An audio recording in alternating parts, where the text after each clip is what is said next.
African CEOs are the world's most optimistic business leaders. That's according to the YPO Global Pulse Index for Africa, which inched up 1.3 points to 65.6 in the second quarter of 2012. So joining us in the studio to unpack the index further is Khutso Mampuele, who is CEO for YPO in Africa. Morning, Khutso. Good morning. Just tell us first how this, it sounds very good. It's nice to have some optimism after the gloom in Europe, but what is this Global Pulse Index run by the YPO? The Global Pulse Index is a survey that is conducted on a quarterly basis among the over 20,000 YPO, WPO members from around the world. That's Young Presidents Organization. That's correct. And it essentially asks them to give an idea about what their views are with regards to sales, investments, as well as the employment figures that they anticipate within the next 6 to 12 months. So they give a score, an estimate out of 10 or whatever to show how optimistic or not they are? Correct. The index is done on a basis of 100 points,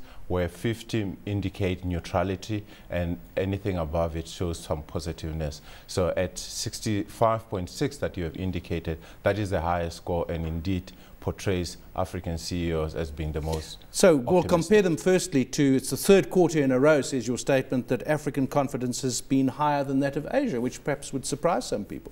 It could, even though it should be understandable, because if you look at the last 3 quarters, there's been a deceleration or slowing down of the economy in Asia, in particular India and China. And so this is really an outcome of those developments.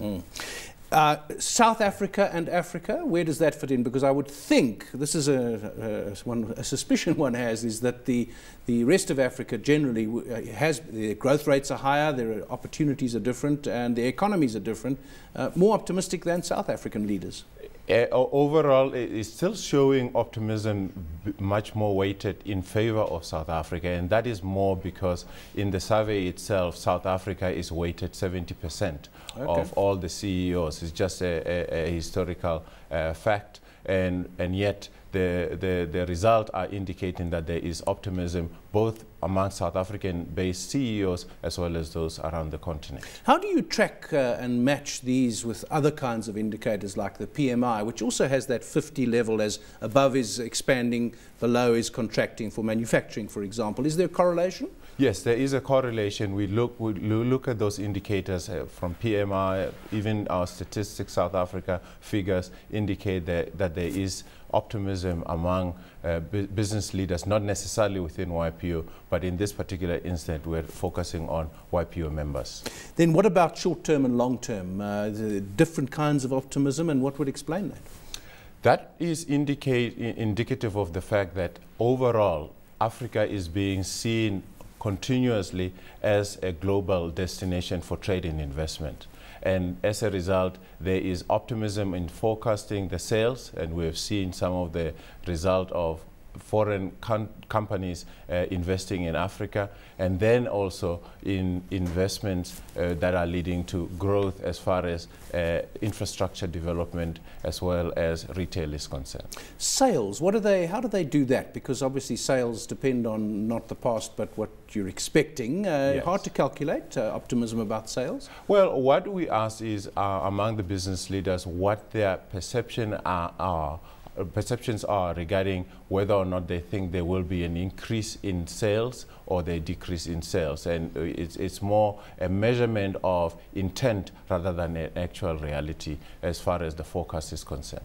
Is there a way of telling how they feel about the global situation in relation to themselves? So, for example, China investing in Africa in various ways, exports from Africa to Europe, which is distressed at the moment. How is that factored in? Because the continent can't only trade with itself. No, sure. No, the estimation is based on the fact that there is a comparison on how the environment is being unfolding as far as the international market is concerned. So in this particular instance, China is a very important trading partner of Africa, not just South Africa. And so we're looking at the development within China and how they impact Africa. And all of late, we've been seeing quite a lot of increases in investment by the Chinese economy, and that is something that we monitor, because as the economy of China is slowing down, it's likely to have an impact on Africa, as does the European Union companies. Now, hiring expectations, that's lower than the overall index, but it's higher than 50. How does that work? I think it is indicating the fact that we are still in for a slightly tough time as far as employment of people is concerned. This is likely to improve as the investment that is being made is taking root, but it's going to be increasing in a slightly less trend than it has been the case in the past. Again, does it track employment data? When you think in South Africa, you've got 25% unemployment, and there's some estimates that say it's 36%. You know, if you count the people who have stopped looking for work, which of course you should. I mean, if they would like to work but they've given up hope of finding a job, so more than a third of the population. Now, first of all, what is the unemployment situation in other African countries, and secondly, how does that get tracked by your index? Yeah, unfortunately, it is generally difficult to track the numbers. It's not as easy to track employment figures in other African countries as they are in South Africa. However, I think given the environment that most of these countries are operating under, it is fair to assume that their unemployment rate is just as bad, if not worse, than the situation in South Africa. So unemployment is a key challenge that business on the continent should be addressing. Big picture, this is a quarterly index report that you have. What long term, how does your index look, and given the patterns of the past, what can we expect in the next year or two? I think the overall index trend has been positive up until now, but I think that the indications are, for sure, for African continent, the increase is going to continue, primarily given the fact that all the North American as well as European partners are facing difficulties. So companies are looking for diversification. It used to be seen as investing in Africa as a risky business. Nowadays, we say it's risky if you do not explore opportunities in Africa. So overall, a positive trend, and I think that we should be seeing a more optimistic view as we move forward. Well, on a more cheerful note then, given all the stuff we have to say about Europe, we'll have to stop there. That is Khutso Mampuele, who is chairman of Lefa Group Holdings.